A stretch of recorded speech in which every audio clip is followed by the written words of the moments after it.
Nod your head if you agree with me. Being a product manager is a stressful experience. Need to deal with multiple stakeholders? Checked. Insane deadlines? Oh yeah, and don't get me start talking about the need for clarity of mind when most of the time nothing is really known. But it doesn't have to be this way. If you're a stressed out product professional, you're in the right place because today we are going to teach you how to use mindfulness in your product practice so to allow you to create more pleasant and stress-free and it's just an experience, an environment that works for you. Hello, leaguers, and welcome to today's Practical Wednesday, where we meet every Wednesday at 1 p.m. Eastern Standard Time to advance your product management know-how. And today, we're going to talk about mindfulness, the product manager's new superpower. By the way, I'm Moriya Kassis. It's amazing meeting you. I'm the founder and general manager of Product League, and what we do is helping you to become the best product manager you can be. We are a mentoring program for product managers by product managers. And if you are new here, please type new in the comments because I want to get to know you. So your name and where you're from, because we want to know more about you and to invite you to awesome and valuable events just like this one. If you want more tips, how to videos, articles, and everything product, so you could become the best product manager you can be, please go ahead and like this video and our page or channel so you'll be notified about all the great content that we are creating just for you.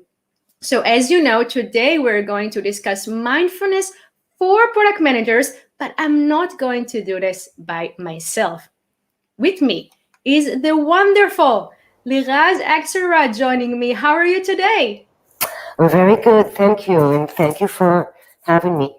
So happy to have you here with us. And guys, just so you know why I'm so excited about having Liraz here with us today, Liraz Axelrad is an MBSR and mindfulness teacher, a product management expert, a writer, a reader, a baker, and a traveler, and maybe most important than all, you are a Product League alumna.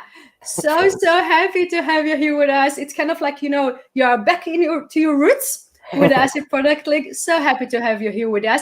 Guys, Liraz is not just a fantastic mentor and a fantastic product professional.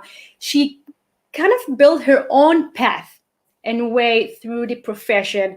And she has such an amazing point of view about how to deal with the stress and other challenging times and challenges, that we need to deal with every day. So please tune in, stay in focus, because we're going to teach you basically how to stay in focus, right? This is what we're going to talk about today.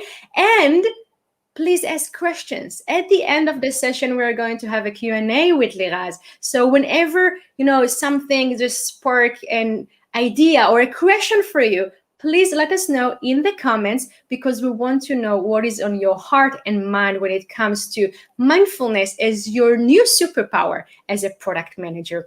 Liraz, what do you say? Are we ready to dive right in? Ready and excited, yes. Amazing. So, hi everyone, and good afternoon or evening, wherever you are. Very happy to be here with you, and I want to thank you for joining for this a bit unique session. I'm going to talk about mindfulness and basically answer the questions, what is mindfulness and what's in it for me? Or is mindfulness the new PM superpower? During my talk, where I'm going to do a bit of an introduction to mindfulness. Of course, it's going to be high level because mindfulness has a long history. And then I'm going to move to talk about what's in it for me and second arrow, a new model for handling pain and unpleasant experiences. And then I will be focusing more on mindfulness for PM, starting with talking about my journey and how I got to be practicing meditation and mindfulness, and then going a bit more into details and where I find it very helpful, where I find collaboration and correlation between practicing meditation, mindfulness meditation, and practicing PMing. At the end, like Moriya says, we'll have time for a Q&A. However, I want to encourage you to, if you have questions, if something comes up to your mind during my talk, just write it down so you can remember it for later on. A bit about me. So like Moriya said, I've been working as a PM for a very, very long time.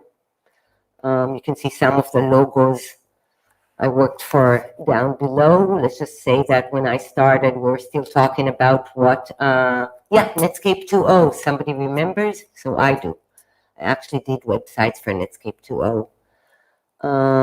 Somewhere along the line, I also started practicing a lot of meditation and vipassana. I'm also dealing with a lot of writing. I have a blog. I used to publish in the Israeli newspapers. I mostly write about books. Yes, I studied literature in the university and I love reading. I also published about spiritual issues and a bit about product management. I'm also quite a decent baker and I love traveling. Before we start, we want to take a moment and pop a question to you that we will be able to address later on. Now, I see that you can see the question, what soft skills do you most value as a PM? Do you think you are PM superpowers? And in soft skills, I mean mental qualities like stability, steadiness, clarity of mind, continuity, the ability to do something every day from scratch, determination maybe, or steadfast, not losing your head, not getting confused. So if you can write your answer in the comments, later on in my talk, I will be able to address them directly. That will be very interesting to see what you think and very helpful in the conversation.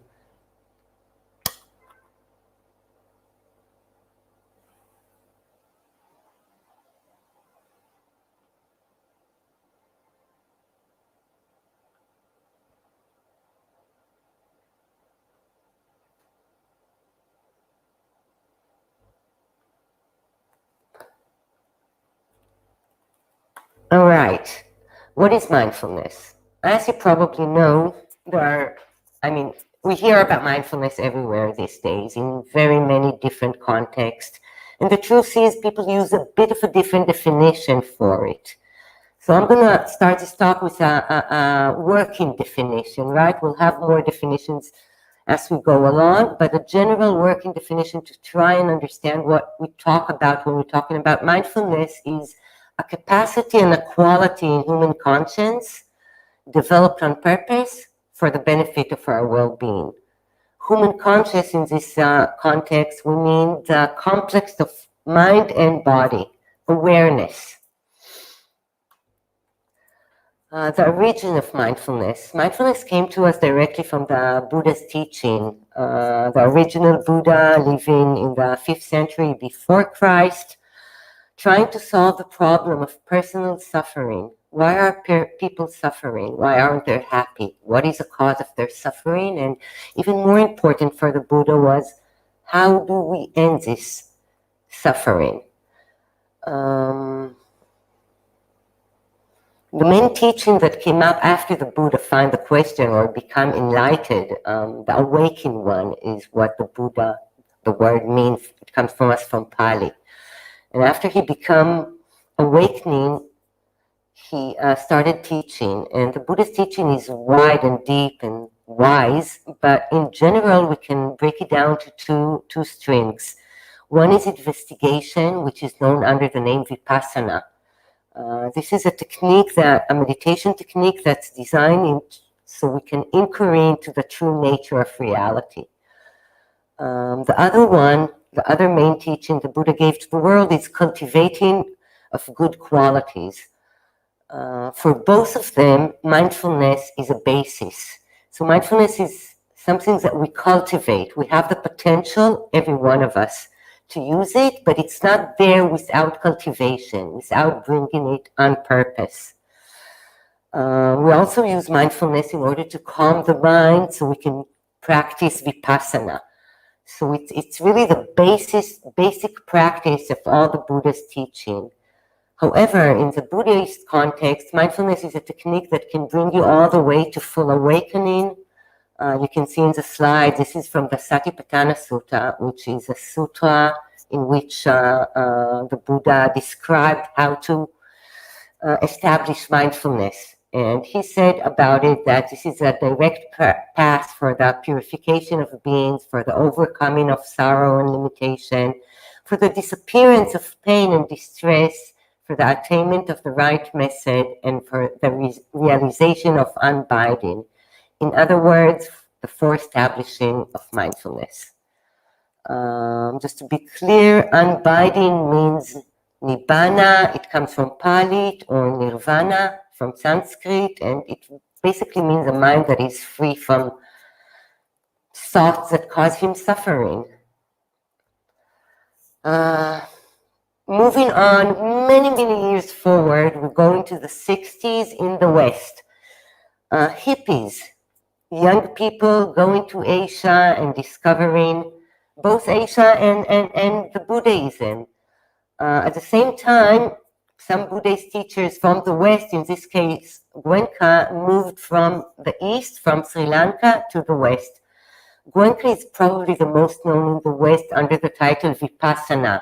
He's a founder of the Vipassana institution that offers 10-day silent retreat, sitting meditation. Many people you might have heard about it. Most people, when they say Vipassana, they actually mean Goenka method for Vipassana. It's very popular all around America and Europe and Asia. And they're doing an amazing job. It's, also very hard. 10 days silent, only sitting. At the same time, however, some Westerners who were in India and learned there from local teachers came back to the West and brought the teaching with them. They established the Insight Meditation Society. Now, Insight is basically a translation of the Pali word Vipassana, insight into the true nature of reality. And they established IMS. Among them is Sharon Zeltzer, Christopher Titmus, Joseph Goldberg, Tara Brach, and they brought a lot of the teaching, and were the first time, basically, the West was, there were mindfulness meditation teachers in the West offering the teaching. At the same time, or a bit later, the end of the 70s, this man, John Kabat-Zinn, he's a professor of psychiatry who worked in a medicine institution and was doing research around handling pain, physical pain, constant pain, chronic pain. And he was also practicing Vipassana with all those teachers, and he was also doing a bit of yoga, and he came up with what we call today MBSR, the Mindfulness-Based Stress Reduction Program, which is an 8-week evidence-based program that offers secure, intensive mindfulness training to assist people with stress, anxiety, and depression. Now, what Kabat-Zinn did was basically he's basing all his teaching and all his methods on the Buddha's teaching, but he's really placing them in a context that doesn't have any religious or the Buddhist philosophy around it. The context is very much Western psychology and the complexity that it brings with them. When we teach the MBSR course, we don't even mention the Buddha as an example. However, it is focused on mindfulness, and it is focused on how mindfulness can help us with the unpleasant experience in life, mainly stress, anxiety, depression, and pain. Kabat-Zinn and the MBSR is probably the most popular mindfulness training that exists now. And if you hear people saying they did mindfulness training, it's probably the MBSR. It's also the most scientifically researched mindfulness program, because it's a closed program with one curriculum. It's the only program that you can really do mindful scientific research on.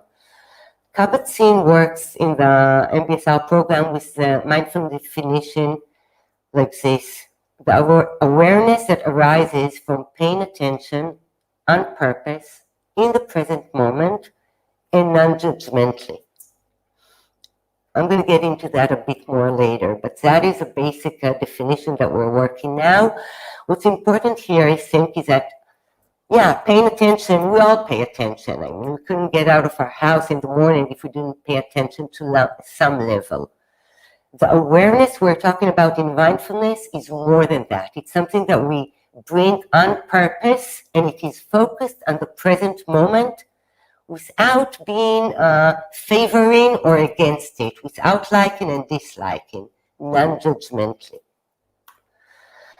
Like I said, this is a most scientific approach and scientific research program, and a few of the findings, and I'm really only mentioning a few of the findings that it already have, is that mindfulness training in the 8-week program result in decreased activities in areas of the brain that are associated with mind wandering, combined with increased activities in areas associated with focus and cognitive control. It also found decreased activity in the amygdala associated with reduction in stress and anxiety, and increased activities in the left frontal cortex associated with positive mood. There are many, many research, and yeah, they're very much available on the web to whoever is interested in the more scientific approach to mindfulness. In the last stage, in what we're seeing now, is really mindfulness becoming a phenomenon in the popular culture. This is screenshots of just a few of the applications, mobile apps that are offering mindfulness now. And yeah, now I want to move to a short video. Please stay with us, explaining very nicely and easily what mindfulness is. And as you can see, totally YouTube, totally these days. Yeah, Moriya, if you can run the video, please.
Okay, Thanks, Moriya. so 1 second, I'm sorry to interrupt, but Khan is saying that the video has no sound, so I don't know if all of you guys did not hear it. Yeah, I'm sorry, I didn't hear it as well, but it does have a sound originally. Okay, so if you want, Liraz, the choice is yours. We can play it from your browser as well, because maybe the problem was in mine. If not, we can just continue and include the link in the comments. I will do that. I hope you got something from it, and I hope you stayed all with us, and I'll share the link later on. So moving from here, what does this all mean? Where do we stand with today's Western secular approach? Mindfulness is a capacity and a quality in human conscience developed on purpose for the benefit of our well-being. That's Christina Feldman. And yeah, this one I like more. It's the ability to know what is happening in our head at any given moment without getting carried away by it. So like I said before, we can see it's on purpose. It's focusing on the present moment, always mindful of what? I'm mindful of the present moment. I have an object to my meditation, to my mindfulness. It involves curiosity.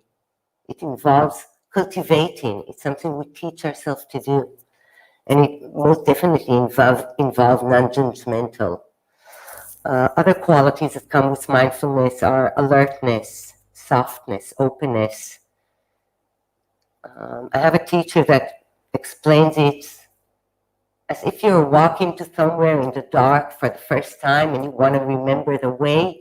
So you walk a bit more careful, a bit more alert, a bit more, your attention is, you use all the senses because you want to remember it. That's somehow the experience of mindfulness.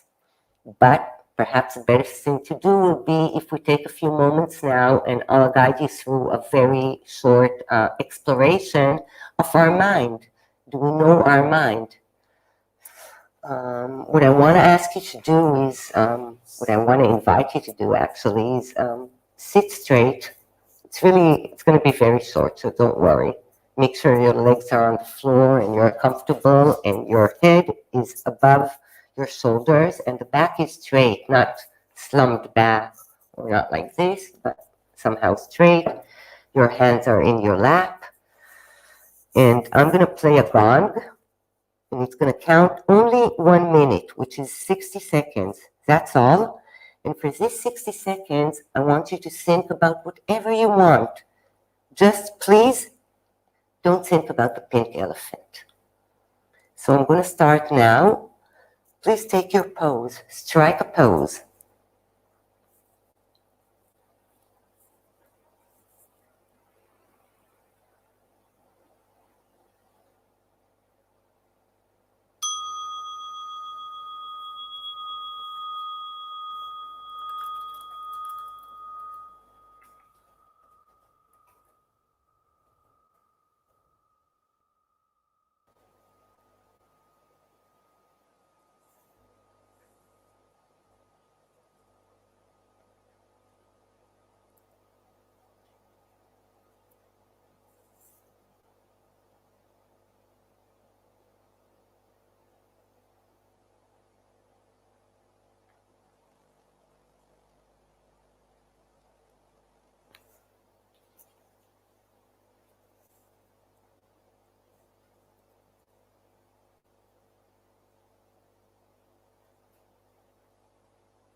Okay, this was 1 minute. Now you can take a rest, relax, and if some thoughts come to mind, something you want to share later on, please just write it down and we'll get to it at the end.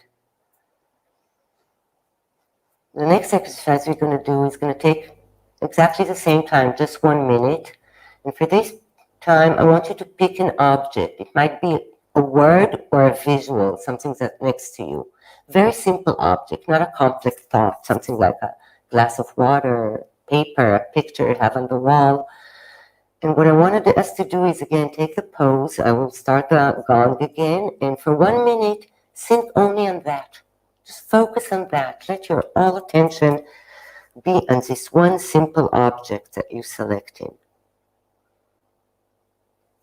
So please, I invite you to try it again. Take a pose, close your eyes or let them rest, and the gong will come.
So this was the second minute. What we did here is in the first minute, we were trying to reject a thought.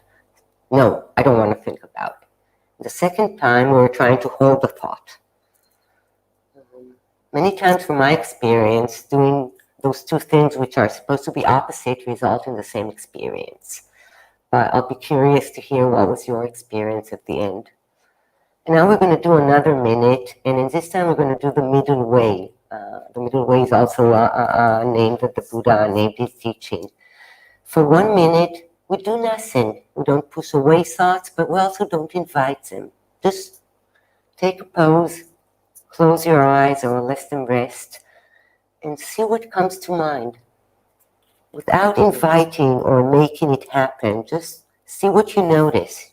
It can also involve all senses, the body, what feelings are happening, what smells do you see, what noises come, for 1 minute. I'm going to start the gong in a few seconds, so you're invited to take the pose, please.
Okay, so how was that?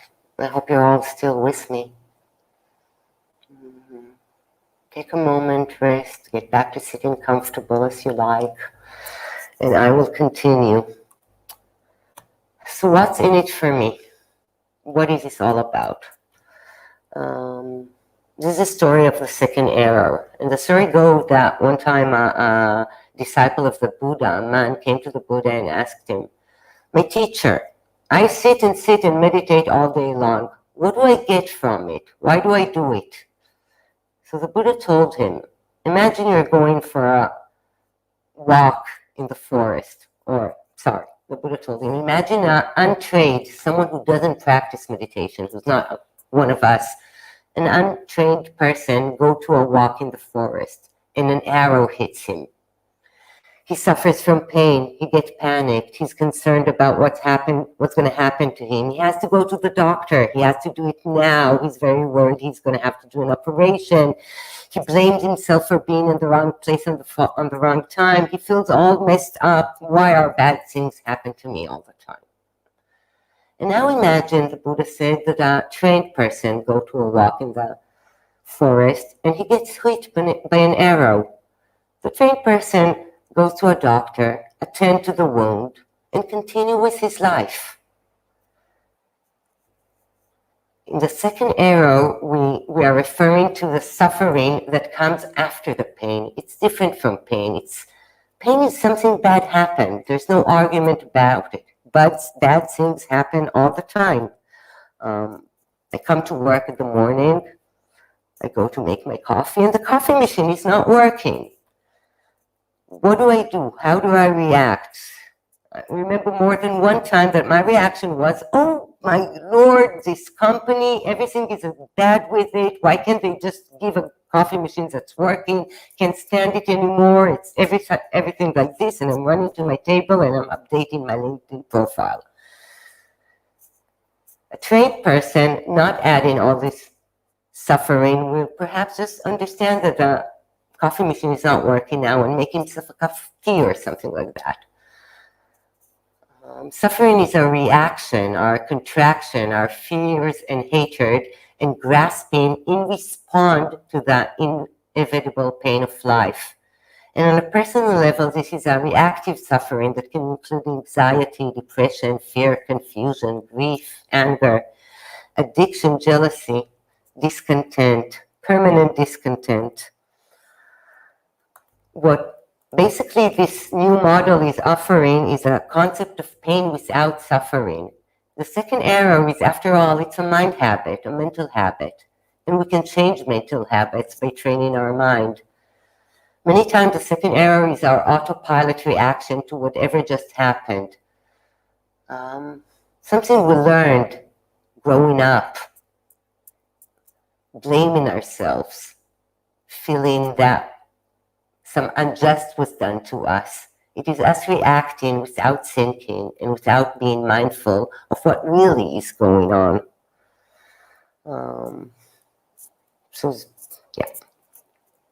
From this, I want to move to a bit about my personal journey. I was PM for many years, and I really, really, really loved my job. And yet I wasn't happy. I wasn't content. I was stressed. I woke up in the middle of the night having arguments with my boss in my mind. I worked constantly, and in that I mean that my mind was constantly thinking about work. My temperament was always very practical, very businesslike, and I missed being different. I missed being soft. I missed not being so practical, not being so problem-solving oriented. All the things together, and also stress. I mean, there's a lot of stress in being a PM. We all know it. And some people are more prone to stress than others. It's very simple. I am very prone to stress, and I accumulated a lot of stress that made me, again, stress is seductive, right? Sometimes it gives you a high, it makes the adrenaline move, the blood is rushing, and we're doing things, and we're so important. But I couldn't stop it, and that drove me crazy. And somewhere along the line, I started meditating. And I started doing a course, and then I did my first retreat for a weekend, and then it became more and more, and it grew on me. It really did. And one of the things that struck me mostly was the fact that what I'm trying to cultivate with meditation are the same qualities that will make me a better PM and a more happy PM as well. And that's what I want to dedicate the last part of the talk about here. This is thriving on 6. Product managers thrive on 6. I used to thrive on 6, or at least I thought so.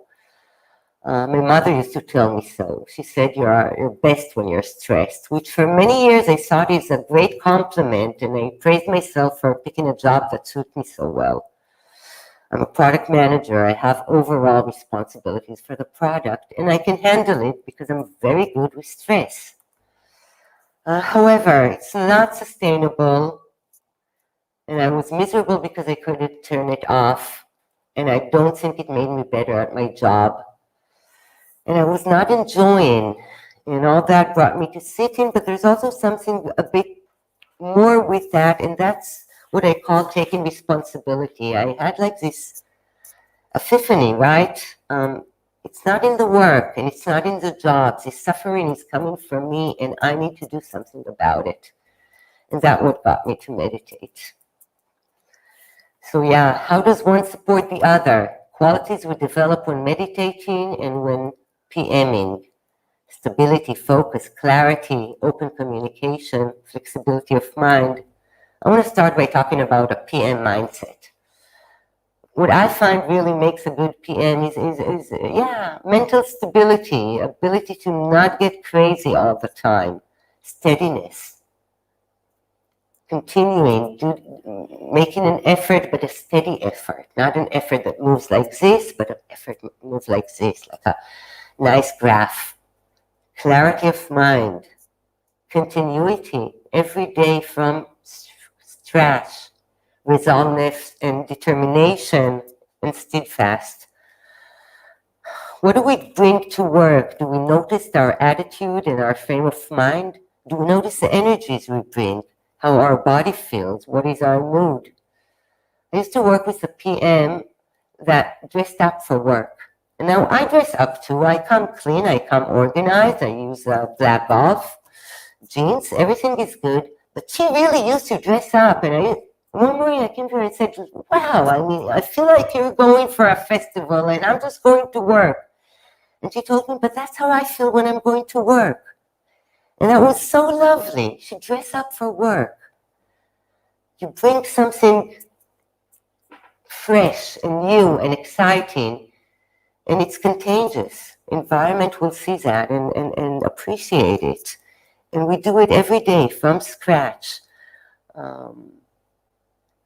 Not, like, oh, yesterday was so hard, today again. No, can we start every day anew? I had a meditation teacher that used to guide us in meditation, and every time we had to start and sit down, he used to say, take your time, start anew, do it as if you're doing it for the first time. And that's something we cultivate very much in mindfulness and in the MBSR course, a beginner's mind. Can we go to work and start the day without knowing how it will end, without knowing how it will feel, without being afraid that we will be stressed? Can we do it as if we're doing it the first time? And every day, it's so refreshing and it's so anew. And there's something about sitting on the cushion every day, because it so doesn't make any sense, because I don't have the time for it, because my mind is racing and I don't have the patience. So something in this action, it's like contradicting this mindset. It challenges it. We sit down, we put our bodies on the cushion, and we put the mind on the body or the breeze, and we connect with ourselves, and we collect ourselves, collect our mind. And these daily habits support us in developing all these nice qualities of mental stability and steadiness. Yes, it might be not pleasant. We're still doing it. We're doing it because we know it's beneficial and because we're cultivating the attitudes that we want. We're cultivating stability and clarity of mind and resolveness and determination. Dealing with stress. Where does this stress come from? When we talk about stress, it's important to remember that we have external stresses like demands and work and control and changes and relationship and roles and responsibilities and everything that comes from being a PM. But we also have our internal stressors, which are our own thoughts. Now, PM is a stressful job, and I don't think there's a way around it. But there's a way to react to it better, to see how it affects us and learn from that. Or maybe it's a way to shape the relationship we have with stress.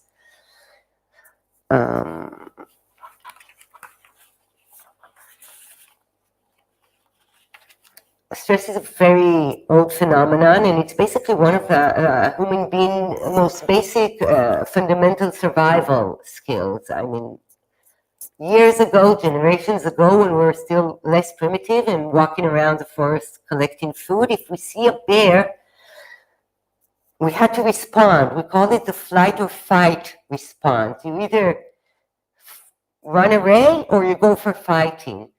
You win the bear or you run away from the bear until you're secure, and then the cycle relaxes. The adrenaline that pumps up when you start the flight or fight relaxes, and you gain balance again. And that was it's a wonderful system that our body, mind, psychology has, and it helped us survive. Problem is when we're overusing it. And in the modern world, I mean, let's face it, we don't really find bears.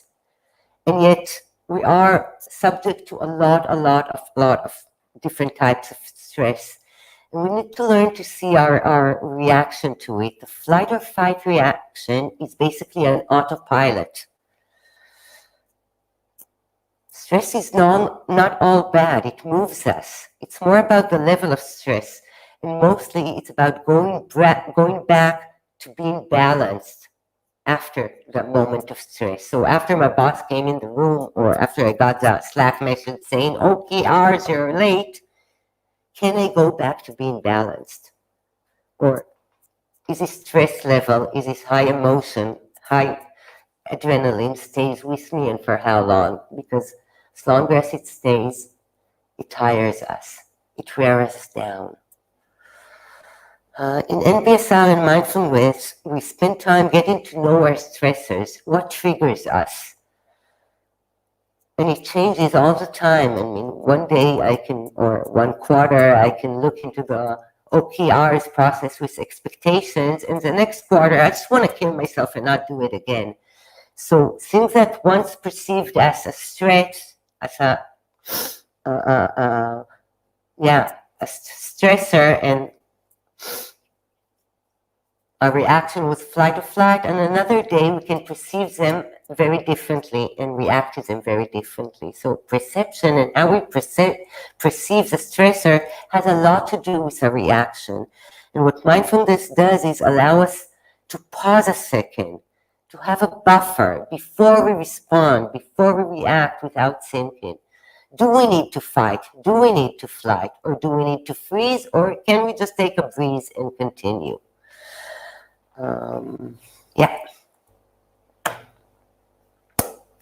MBSR and mindfulness, from reacting, which is stressed out, not aware, and not thinking, sad dog, to responding, to taking a buffer, taking a second, being mindful, aware, and thinking.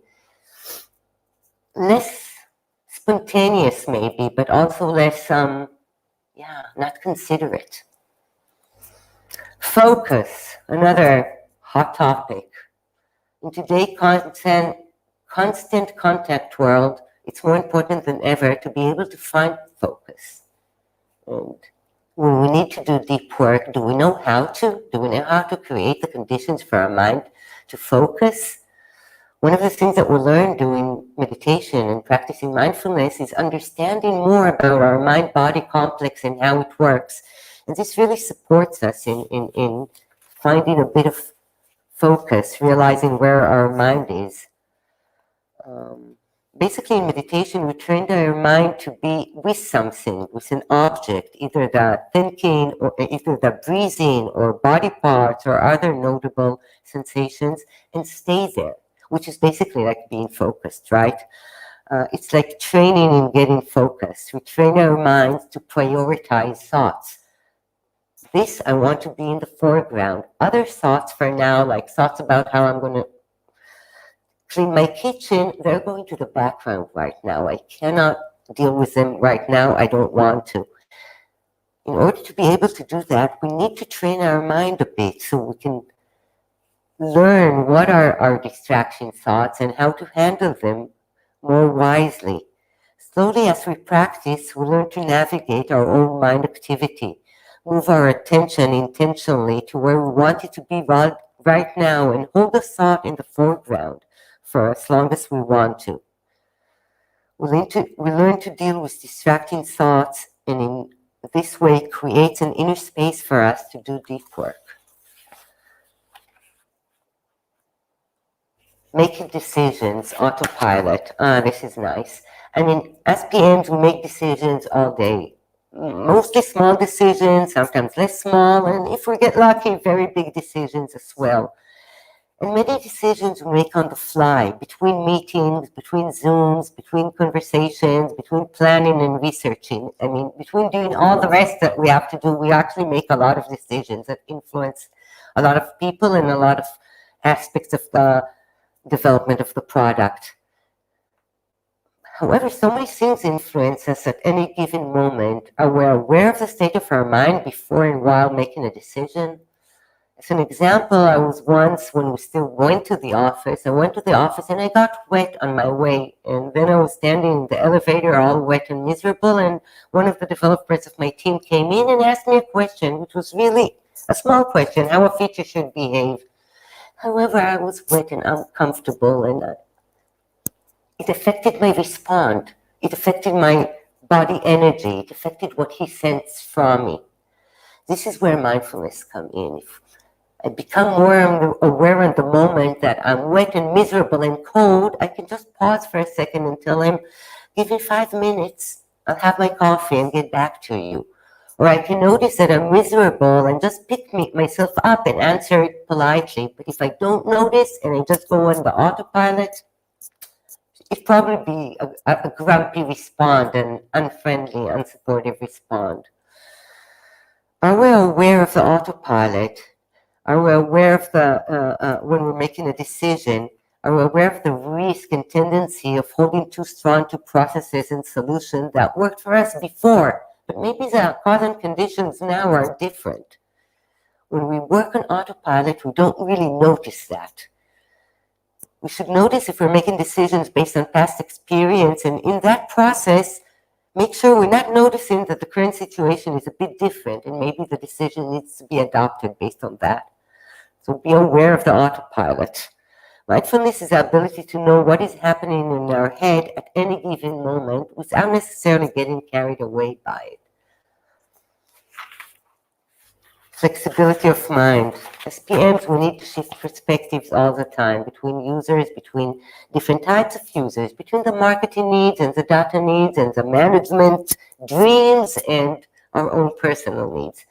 We need to have a flexible mind for that.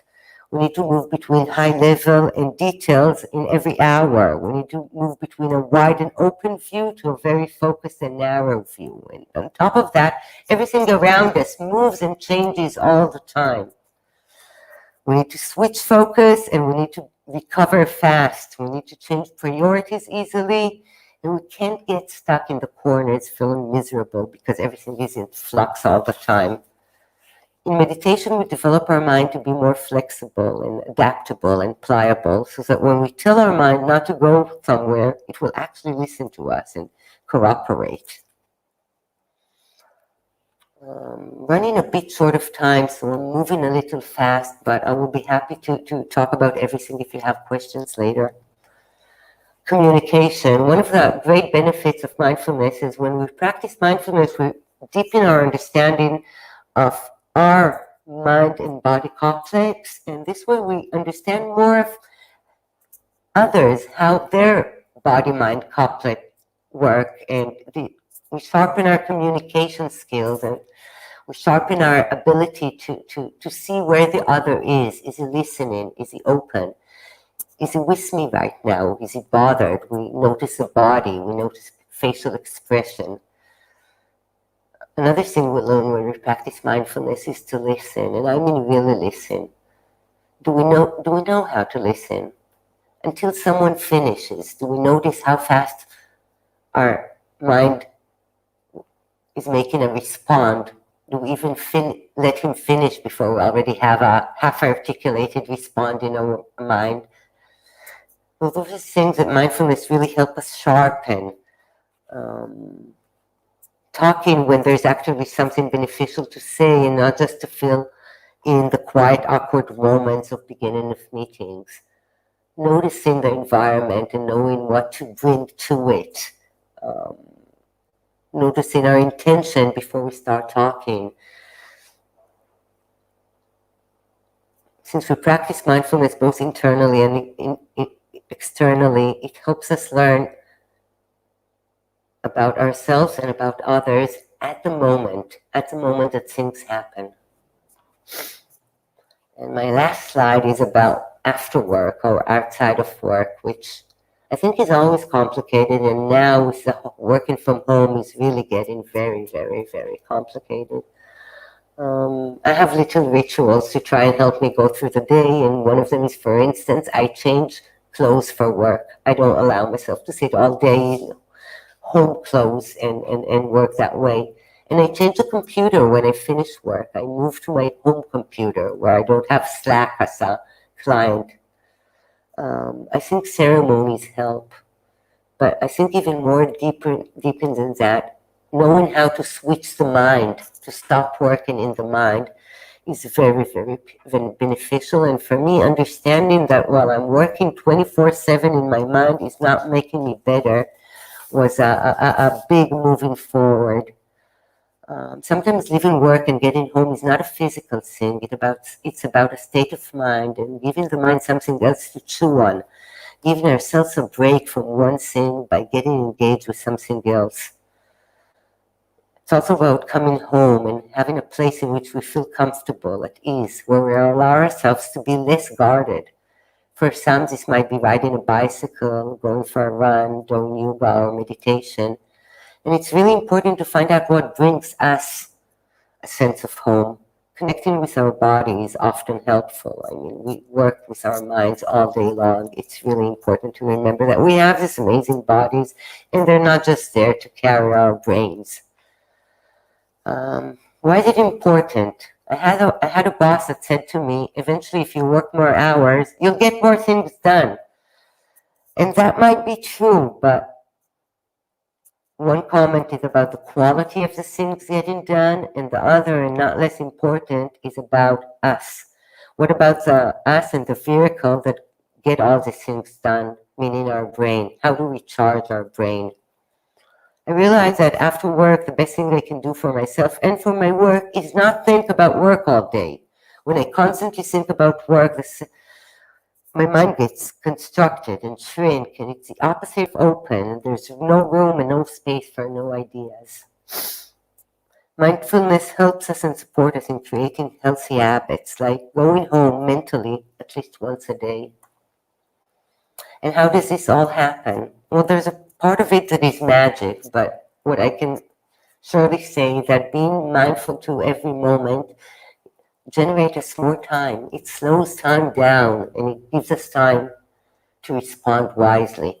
It acts as a magnifying glass, and it allows us to breathe before responding, to be less reactive and more wise and calm. And a very important thing for me to say is that mindfulness is a mind training, it's a habit training. And during our life, we trained our mind to do very many things. I mean, none of us was born to be PM. However, this training happens without us noticing it and without us intending for it. Just in the last years, we all trained ourselves to jump every time we hear a beep sound or see a red bubble with a white number in it. We can unlearn these habits, and we can train ourselves to react differently, to respond wisely. And we can do all that with, mind training. Mindfulness practice won't stop the thinking, but it will help prevent us from compulsory following thoughts as they appear. I thank you very much for listening to this, and happy very much if you have questions or inquiries or sharing from any type. Thank you so much, Liraz. It was thoughtful, if I may, talking about how to use our thoughts in a different way to focus on the things that matters to us, and I think it's about how to use time more wisely. right? It's not just about the time goes by, it's about what do we care about and how do we make sure that we put all these different elements that we care about into these 24 hours that we have every day. So thank you very much for that. And with that in mind, we are going to the chat to see what are the questions that you guys submit. So we have a question from Catherine, and she's asking, what is an active listening technique that you find helpful? Pausing, waiting until the end, and being aware constantly, and sometimes I do it by even taking the pose of meditation, being aware to what's happening in the mind, that my attention is not going inwards, but is outwards with the one who's talking. Because what really happens when we're not mindful is that somebody says something and we fill in the blanket. We finish the sentence for him. Oh, I know what you mean. Here's my response already. Trying to move away from that, taking a step backwards and focusing all the attention on whoever is talking without, even if the mind keeps not letting your attention move to your mind before the other one stops. Let him finish. Make sure he's finished before you're responding. You can see it by his eyes, by his facial expression. I'm not done yet, or I'm done. And then take a pause to think and respond.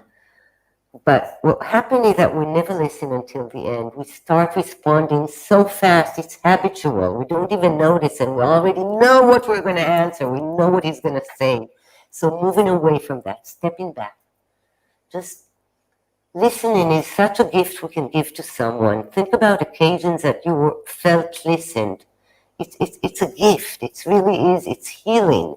Somebody is actually taking interest in listening to me. And listening is something, it's not a passive thing, it's actively. We take the time, we clear our head. You can even see it in the body. We move forward towards someone. We put our attention on someone else. It's really healing. And we allow ourselves to be surprised, right? Because we don't think that we know everything before it was said. So yes, we don't assume we know everything. We bring curiosity in beginner's mind, as if we're talking for the first time. I don't know where you are today. This is the first time we're talking today. I don't know, things changed from yesterday. Let me see. I love that. And I think it goes back to what you said earlier about how similar some of the elements of product management are with mindfulness. So just like, user feedback. We don't think that we know what our users need, right? We need to keep our minds open and be open for suggestions and feedback. So it's the same thing, just with all the other stakeholders and people that we care about. Thank you very much for that. And we have a question from Ophir, and he's asking, tough days when I have many decisions to make. After the minute of the day, my brain is burning and very distracting, and I feel difficult to concentrate. How do you insert mindfulness or meditation to your workday in order to fresh your mind and return your concentration? Yeah, great question. I use many different techniques. What I want to say is that all these techniques works better when you have some basic practice. So yeah, sitting in the morning really helps. One of the things I do is walking meditation. Walking meditation is basically walking and paying attention only to the walking activity, paying attention to the steps.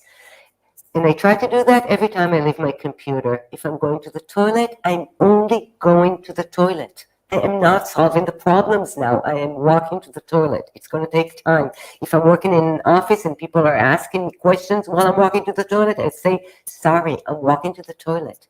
It's okay to take 5 minutes to just walk. And I think moving the body, one of the things that really always ABC of mindfulness is take your attention from the mind to the body. Even if you're sitting in front of the computer, then move the chair back, close the eyes, and put your attention on the body. We need to somehow cut down the loop in the mind. just cut it down. And it's not a one-time process. We say being mindful, but basically being mindful is every second bringing your mind back to the present moment. But that's a training, and that's activity, and with more and more, it really helps. Give yourself some time, either by walking around the office or leaving your home and doing a walk, to do something that doesn't have any purpose, in which you can focus only on your body. You don't need to think now. Move the attention a bit to the body and ground yourself. Notice the body sensations and where there's tension, and if you can bring some relax into it. But I think part of it is also in our brains, allowing ourselves and understanding that it's okay. It's more than okay. It's survival. It makes us better if we take some time to think. If we take some time during the day to make artificial pauses. There's also a great meditation. We didn't have time. I was planning on doing it together, but we didn't have time. But you can look for it in YouTube. It's called 3-minute breathing space. It's a 3-minute breathing meditation in which the first moment you focus on what's happening with me now. The second moment you move your attention to the breathing. And the third moment to the body, opening it a bit but more relaxed. There's many YouTubes there, and you can find a guided one and try and integrate it into your daily routine, because it's really only 3-4 minutes, but it's touching with ourselves and letting the mind rest for a second. But it's not practical to say stop thinking and stop worrying. We need to give the mind something else to chew on. It's active. It wants to eat. That's what the minds do, and especially a mind of a PM.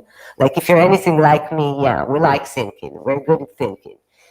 We need to cut that and move the attention to something that is way more grounding, physical, sensing the body sensations. And to create processes that work for us. Yes. Yeah. Thank you very much. And Batchen is asking, how do you practice the being in the present mode? Yeah, that's very challenging. It goes back to mindful of what? In mindfulness, we don't try to just be. You either pay attention to the breathing, or you pay attention to the body, or you bring all your attention to whatever it is you're doing. If you're talking to someone, you bring the full attention there. If you're writing an email, just write the email. If you're washing dishes, just wash dishes. Meaning, every time a thought comes up, no, not now, later, now washing dishes. And it's a practice, because the mind generates, according to science, 2,500 to 3,000 thoughts per hour. That's what he does.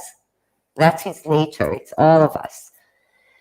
So we're training it to find interest in less colorful things. Yes, I'm washing dishes now. It's okay. Let's feel the water. Is it hot enough? Is it pleasant? Let's feel how, the glass feels in my hand. Let's bring attention to the soap. Let's bring attention to what we do, but our full, undivided attention. Not doing 3 things at a time really helps the mind calm down. And I know multitasking is our second name, but maybe we can drop it for some time, just so we can relax a bit. Because multitasking really tires attention, and it really means you're constantly juggling in your mind. The Buddha calls it monkey mind, the mind that jumps all the time between different things. It wears us down for the long run. I love that you said it, because it's such a big lie talking about multitasking. I love that you just mentioned it. Thank you so much for that. And Catherine is saying, thank you. Ophir is thanking you as well. Thank you very much. I really like the answer. And Batchen is saying, got it. I will give it a try. Thanks. So happy to see our leaguers get value from this discussion. Thank you very much. And before we will close this session, Liraz, may I challenge you? So as you know, we product professionals like to prioritize everything that we do. And we discuss so many insightful and important, elements today. But if you have to choose only one that everyone in the audience will practice or think about tomorrow to make their they actually work for them, what this one thing will be. And I'll give you some time to think, because I want to ask our leaders to please like this video and like the channel or page wherever you watch us, because we are now streamed over YouTube, Facebook, and LinkedIn combined. So please like the video so we could invite you to special and awesome events just like this one. And Liraz, what is this one thing that we should keep in mind? So the one thing that is obvious, so I'll say it, but it's not my answer, is of course meditating. Even 10 minutes a day makes a difference. But to give a more direct answer to your question, something to try is to start the morning with connecting to our intentions, not to our to-do list, and not to what we expect for us to do today, but to the intention. Why are we doing this? Remembering why we started this. What's our intention? What we hope. Connecting to something good in us, because our intentions are usually good. So not starting by beating ourselves for what I didn't do yesterday, but starting with giving 5 minutes sitting and just feeling, yeah, I like this job. I'm doing it because this and this. I want to do this and this. I want to bring this and this to the world. Connecting to your wholesome intentions and appreciating them. Appreciating yourself for them. Starting with something. That's a very, very important message. Very important message. Thank you very much for that. That was Liraz Axelrad, your person, your expert to know what product managers can learn from mindfulness and how can we actually create processes that make our day work for us. Thank you so much, Liraz. I hope you enjoyed as much as I did. Very much. Thank you for having me, and thank you all you guys for the great questions and for taking the time. I mean, I know it's hard, so thank you very much. Thank you so much, Liraz. Thank you everyone in the audience for staying with us, and can't wait to see you in our next event. Bye-bye, guys.